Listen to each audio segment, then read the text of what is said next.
কাউসারের মতো জান্নাত পাবেই পাবে, জান্নাত পাবেই পাবে দলিল শত শত।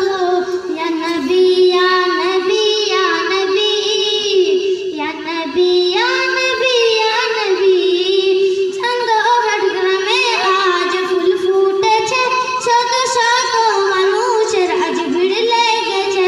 চান্দঘাট গ্রামে আজ ফুল ফুটেছে, শত শত মানুষের আজ ভিড় লেগেছে। জান্নাতি বাগানে আজ যারা বসেছে, জান্নাতি বাগানে আজ যারা বসেছে, আল্লাহর ফেরেশতারা তাদের নাম লিখেছে। ইয়া নবী ইয়া নবী ইয়া নবী ইয়া নবী ইয়া নবী ইয়া নবী ইয়া নবী ইয়া নবী ইয়া নবী ইয়া নবী ইয়া নবী ইয়া নবী। মুমিন